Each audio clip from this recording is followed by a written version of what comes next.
Welcome back, everybody. If you are an investor that's looking to buy or sell real estate in the Des Moines metro, on this episode, on this channel, we kind of talk about everything there is to do about the Des Moines area market and real estate. And on this specific video, I'm going to go through properties that are on market that are multifamily and all the activity that's happened in the last 7-8 days. Now, because the last 7-8 days has been very boring in regards to activity, there's really just one property that went pending.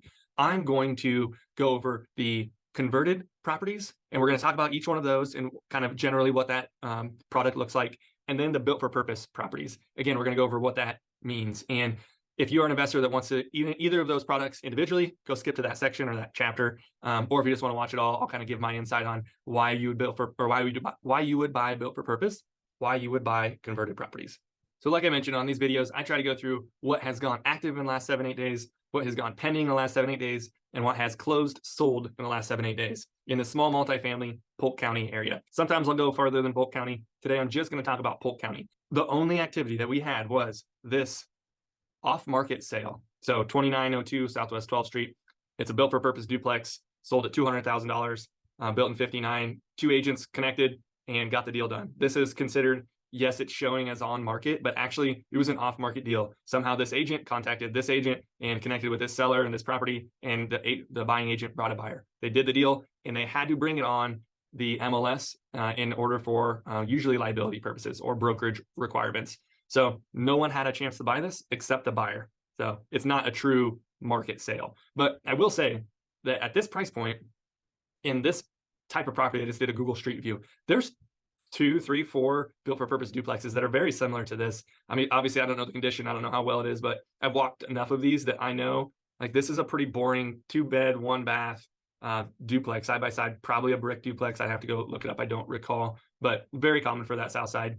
All in all, that is the only property that either went active, that went pending, or sold that is small multifamily. Now, let me go search this real quick.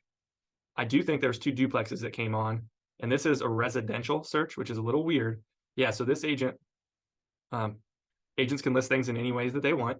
This agent actually listed this property, 2435 and 2437, and 2431, 2433, 2 side-by-side, up-down, built for purpose duplexes, listed them at $195 a piece, and did not do showings until today. He scheduled and let us know that he's doing showings on Wednesday and Thursday. That's interesting. They listed them at $215 and they dropped it to $195 before even. Man, that's interesting. I don't know the backstory behind that. I'm going to have to ask that agent. When I saw that $195, I was in my head, I was like, I think they listed those at $215 originally. So don't know what's going on. Don't know what that, I want to say, mistake was. It looks like they might have just listed them at the wrong price and immediately dropped them because the listing history is basically, yeah, it's immediate. So they list them at 220 on 12/6 at 215, and then immediately 12/6 they dropped them to 195. So must have been maybe a miscommunication between the seller and the agent. So anyway, these 2 properties, I'm walking them on Thursday. They're doing agent and buyer showings Wednesday and Thursday, 2 open slots. I'm going to video it and report back. If anyone wants to see it, just let me know. Shoot me an email. I'll send you the video, kind of my recap. You know, what's the electrical system look like? What does the HVAC system look like? Roof, condition of the properties. I can evaluate that in a video, and I'll send it your way via YouTube video link. Now, typically I don't do these on these Monday kind of market activity overviews, but because we've had such little content and activity, I'm going to go through the converted properties of what's currently listed, and I'm going to go through the built for purpose properties of what's currently listed in Polk County. So I want you to just, with an open mind, all of these, 14 of these are going to be converted properties. The reason you want to look at a converted property, 1, it's going to cash flow, cash on cash return, better than a duplex on paper. And without really understanding the repairs that are needed, it's always going to look better on paper. They're usually going to get a lower level, lower end tenant compared to a like property that's built for purpose. Tenants are not stupid. They can see a property that is maybe a little quirky or weird, and they're not going to pay full rent for that type of property. That's usually what you're going to get out of converted properties. On a map, in general, these are all the converted properties. So as you can see, really just the core of Des Moines is going to have converted properties in most cases. Southside has a few, but you definitely get some over by the fairgrounds, the east side. But really, you think of a converted property, and it was a single family property built in the early 1900s and chopped up into a bunch of bedrooms. That is, in general, a converted property. Could be cut into 2 bedrooms, could be cut into 11 bedrooms. I've seen it all. Usually you're not going to see too many that are cut into more than 10 or 11 bedrooms. It's usually just not the case. 5-plex. Looks like 4 of the 5 units are renovated. Or excuse me, are occupied. Hardly any photos. It's really tough with these properties. The no photos thing, and they could be all across the board. 7th Street, same seller as the previous, I believe. Big old converted property, 235, 4 units, $75 a square foot. That's so low. It's not how they're evaluated, but it's so low.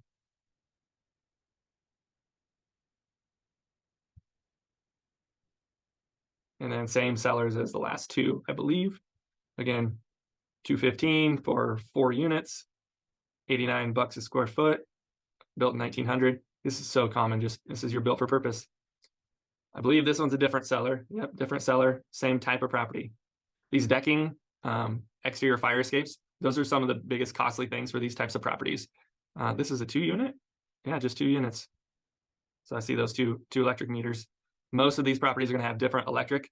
They could have shared heat or shared that utility. They're usually going to have the same water source. So the owner pays water, and then all the tenants either pay more rent or they get budget billed or billed back by the owner for the water. This is an up-down converted duplex, pretty well put together, sold about a year ago for 185-ish. I walked it. It's in decent shape. It's got to need some cosmetic work in a very good location. I like the location quite a bit, and good property. This one actually sold a year ago for $225. It's a good size 5-plex with solid property, no interior photos. Again, one of my biggest pet peeves on these built for purpose, or excuse me, on these converted properties. You really need to see interior photos. The buyer needs to see them before you're going to get top dollar. And I would say $275 for this property is definitely top dollar. Again, really low property price per square foot, which is, it's good. 2303 Carpenter. I don't know anything about this property. I've not walked it. It is a 5 unit. Again, no interior photos. Same, actually, look at that. It's the same seller. It was the same seller as the previous one. Same seller as this one. So, and I'm going to get to the end of this video. I'm going to kind of explain what I'm seeing out of sellers and buyers right now in the small multifamily world. There's a very common thing that I'm seeing out of most sellers in this kind of a split, if you will. I'll get to that. I walked this last week. It needs a lot of cosmetic work. It is owner occupied. He bought it about a year ago. It needs quite a bit of work. One of the tenants smokes heavily in it. And one of the units, it's a 3-plex. This is the one that smokes in. You can see the walls are literally yellow. And then wood paneling. So I didn't see anything wrong with really the bones. It did have different heat sources for each unit, which was awesome. Did have quite a bit of cosmetic work left to do. Here's the up-down converted duplex up by Merle Hay Mall. This is the one furthest west and furthest north. When I first walked this, I didn't think it was going to be a converted property. I thought there's no way that this perfect box property was going to be a converted property. I figured it looked like a built for purpose. It wasn't. It was a converted property. And then I looked, and it's a 1 bed on the bottom, or the first floor, 2 bed in the second floor. And so that made me know, like, okay, I know this is a converted property, not built for purpose.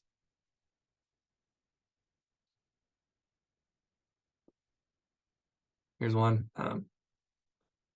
I'm just going to click on here just so you can see it. I think this is one that someone's going to get a good deal on this. I just have a feeling. It's a really interesting property. It's 3 units. I believe at least 2 of them are 3-bedroom. It's one of a kind. I think it's called a converted property, but they're all sectioned off perfectly. So it's in 3 front doors like this. It is a converted property, but I would argue probably forever that whoever built that as a multifamily, or whoever converted it really well. So the problem is it's in your tenant base is going to be lower income. There's still just a lot of riffraff and trash in that area and neighborhood. If you just stand outside and do a 360 around, you can see that the property pride of ownership is not there, not yet. Here's a converted property. I walked this a couple of weeks ago. All the units on the second floor, I think there's 3 or 4, they all share a bathroom. One of the most unique properties I've walked in Des Moines. The bottom unit has 2, and the bottom floor has 2 units, and the 3rd floor has a unit. And so, okay, so I believe that maybe the middle floor has, maybe 5 units, 6 efficiencies. There you go. It's bonkers. Haven't been updated for, there's been no cosmetic updates. Let's just put it that way. It's for as long as I've been alive. So what's really cool about this property is you can't really see it, but you can see it back there, is there's 4 garage stalls. So like picture this, you buy this property and you're like, it's not going to be a rental. I'm going to turn this into a 3,000 square foot mansion house in a fantastic Drake area neighborhood. And you fix it up and you bring back some of the original characteristics. It would sell for a very high price. And the fact that it has a 4-car garage is unlike almost any house in that Drake area, because most of those are on smaller lots. They're kind of pushed together and they weren't built with large garages. So the fact that this has a 4-car garage, there's just a lot of opportunity with this. Or you could cut it down into a 4-plex, legitimately like break it up and make it a 4-plex. And you have garage units and you have 4 big units. Just a couple options. I've not walked this. I don't know anything about it. $70 a square foot. It's pretty cheap. It's a 3-bed and a 1-bed. It looks decent. I'm honestly kind of curious why it hasn't sold. Again, I don't know anything about it. Have not walked it. Haven't had anyone even inquire about it, to be honest. Haven't done a price drop. We got 3138 8th Street. Again, these big fire escapes. That one actually looks like it's done recently newer, so that's good. If you had to replace that, that's $7,000 to $12,000 unless you're doing it yourself. You got to get architectural design. You got to get city code. It's a pain in the butt. Ask me how I know. Good looking bathroom. Good looking kitchen. Got the historic woodwork charm. Nothing's been painted. That's a big plus. I love it. Got your LVP flooring. Looks like good solid. It's actually really cool. In the next 30 years, I'm a big buyer in that area. I'm not a big buyer technically, but I do like the area. And it's just because the city is putting a lot of funds and resources into it. That makes a huge difference. And then 2832 Brattleboro, that's my listing. Another one. I don't know why it hasn't sold. I literally cannot figure it out. So if you're interested, I've got a YouTube video walkthrough. I've got P&Ls, got everything that you need to know about this property to show why it's going to cash flow. Like, it's just, no matter how you finance it, I mean, almost, it's going to cash flow. Okay, now I'm going to split on to built for purpose. Fewer built for purpose, 9 of them. And we'll break them down, going from most recently listed to been on the market the longest. This one up on Hickman and 26th Street looks like a good property. At 210, maybe a little steep just for the area. You're really close to the hospital. You're really close to Broadlawns. You have a 3-bed, 2-bath. You don't have any covered parking, but you do have 2 off-street parking. Oh yeah, we talked about it last week, so I probably shouldn't have this one in there, so I apologize. But good looking property. Again, haven't walked it yet. I probably should just schedule it just so I can get a video walkthrough. But look at that difference. The price per square foot, $243. All of the converted properties we were looking at were well under, almost all of them were well under $100 a square foot. Here we go. We have 2 duplexes. These are both 1-beds with basements, but they're identical. There's this property and then the next property, both on Lincoln Ave, right beside each other. They're cool, cute little houses. I kind of call them the cottage duplexes because they look like little cottages. Sellers put a new septic to the road, I believe, newer roof. Couple of the units, probably 2 of the 4 units need some updating, need some love, need some paint. Most of the mechanicals are older. I don't remember too many new ones. I've got pictures for that walkthrough. If you are interested, let me know. Again, the current rents are like $230 to $250, or excuse me, $730 to $750 per unit. So your total rent in these, your total rent per building is around $1,400, $1,500, and you're buying them at $185, which isn't terrible for a built for purpose, but you are going to have to put $5,000 to $20,000 into the property to increase some rents. The cool thing about it is this area, this neighborhood is probably one of the best established older neighborhoods in Des Moines. It's south of Grand. Most of the neighbors' houses are going to be $400,000, $500,000, $600,000 houses. Very, very little riffraff in this neighborhood. So I do think that if marketed correctly and staged correctly, you could actually get some higher end rents. But I think it's a risk that most people don't want to take on. But you could get a single person or a couple that wanted to live in kind of your higher classy neighborhoods, but still be really close to downtown. You could get some people renting in each of these properties. So anyway, oh yeah, I didn't really go through the photos.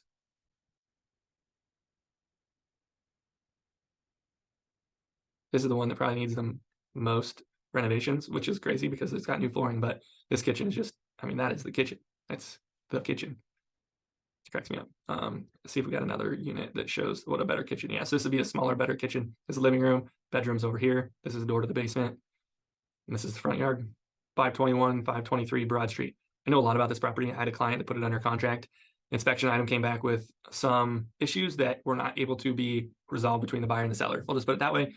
I do have permission from the buyer to basically give everything up on that to share with any of my buyers, the inspection report, any receipts that they got, anything. So if you're interested in a built for purpose duplex, the cool thing about this one is, here it is. It's got walkout basement. So you can have a third bedroom down there with some foundation work. You're going to need to waterproof the foundation, but you have a walkout basement. And so that makes these potentially 3-bed, 1-bath, or even 3-bed, 2-bath.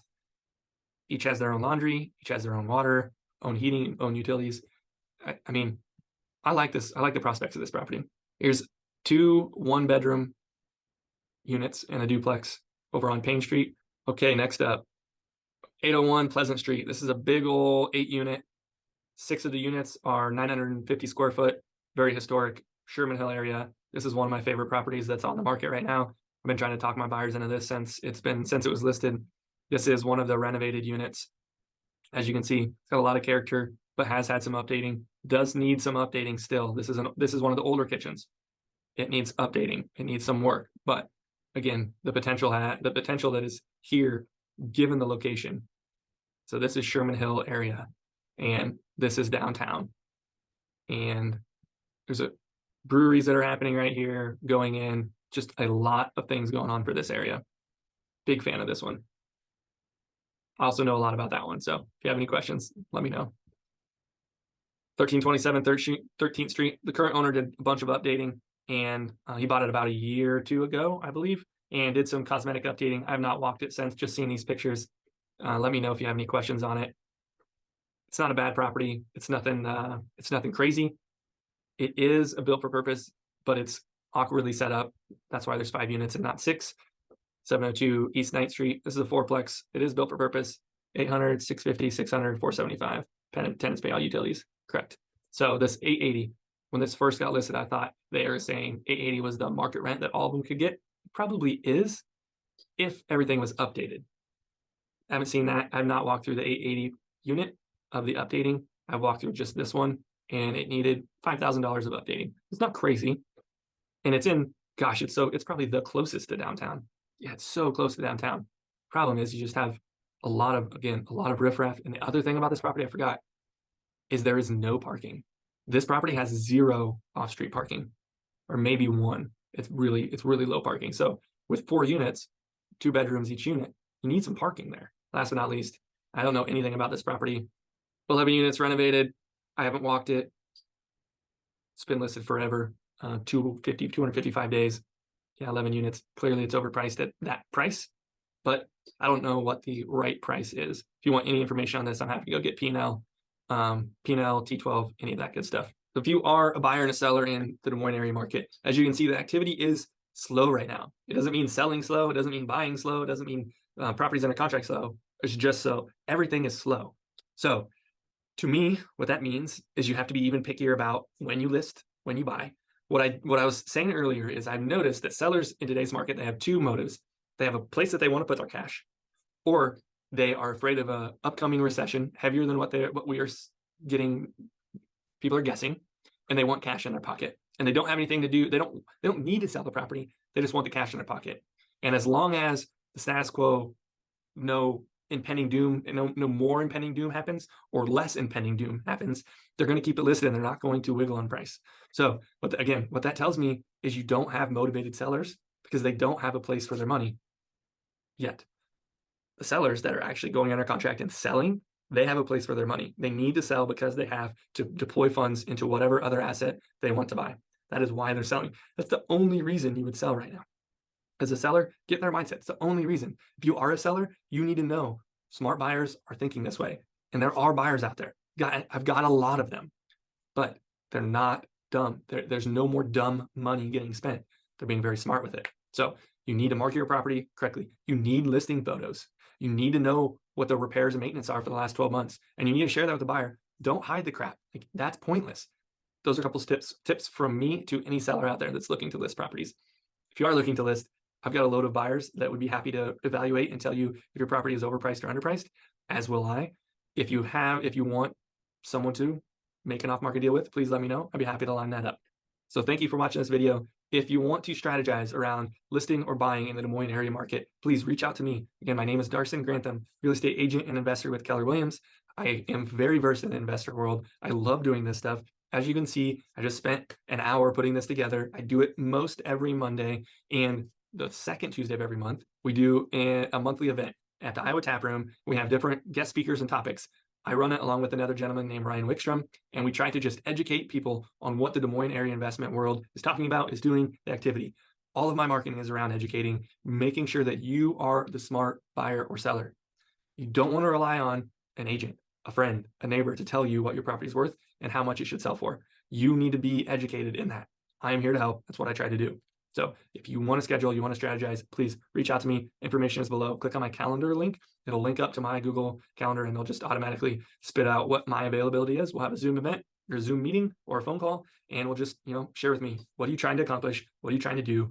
I will give you my third-party, unbiased opinion on, hey, this is a good tactic. This is not a good tactic. I would do this. I would do that. Until next time, see you next week. Maybe see you tomorrow, Tuesday evening, or we'll see you Friday for coffee. Later.